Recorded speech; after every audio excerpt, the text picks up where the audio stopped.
Hi, it's the M.L.M for the Soul Channel. I do have a new topic for today. Before I begin, I just would like to say, may the words and expressions of my mouth and the thoughts and meditations of my heart find favor and acceptance for you, Hashem. And some people I thank who've inspired me. I hope they can inspire you as well. And I will have links below this video to their sites.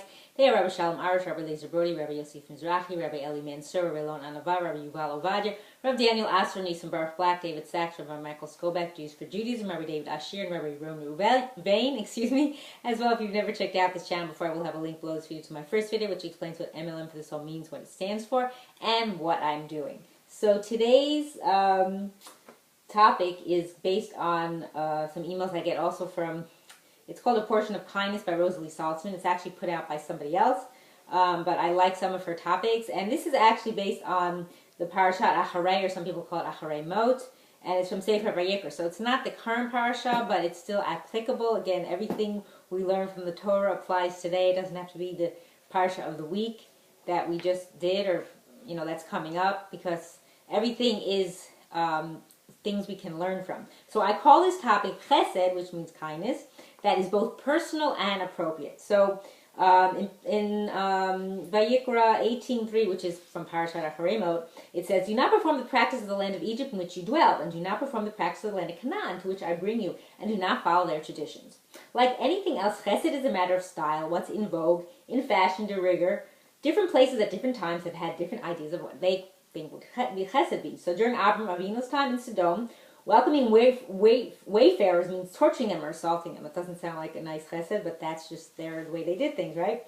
So in ancient Greece, as today, and euthanasia was considered Chesed lahavdil, which is, on the others, to make a differentiation under many, it says lahavdil, under many circumstances. What is considered Jewish Chesed, in quotations, hasn't changed for almost 4 millennia, but over the centuries, the Jewish people have adopted many of the customs and mindsets of the countries that have hosted them.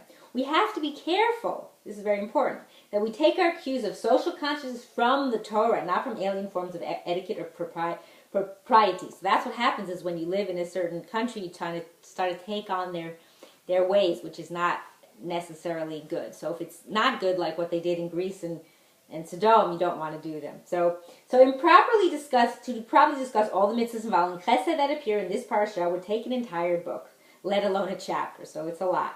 So this parasha features the essence of the Torah, which both Hillel and Rabbi Akiva derive from. You shall love your fellow as yourself. From I guess it's from it's 1918. That's also Vayikra.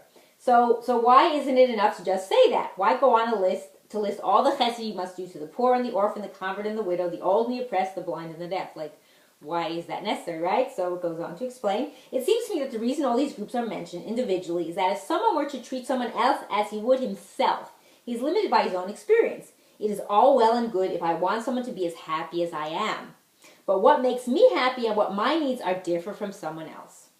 If someone has no experience being deaf, blind, or poor, he will have no idea what the needs of such people are. If someone is young, he won't know how one honors the old unless someone tells him.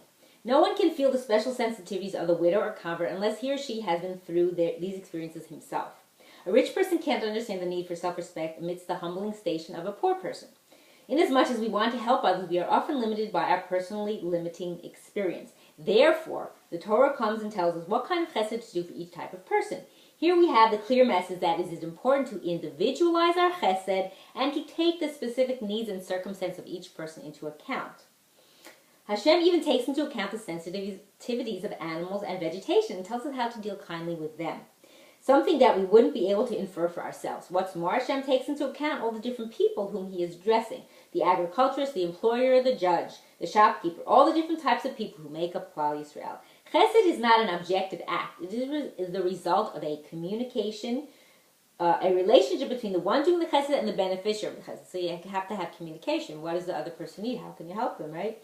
So as in any relationship, it depends on the interaction of the individuals involved. Let us try to put ourselves in the place of others we see, and let us try to make our attempts to help them personal and appropriate. Hence, where I got the idea for the title. So we want to do that. You want to, if someone has a certain issue or a certain dealing, that's what you want to deal with, not what you think will make them happy. It has to be what will help them.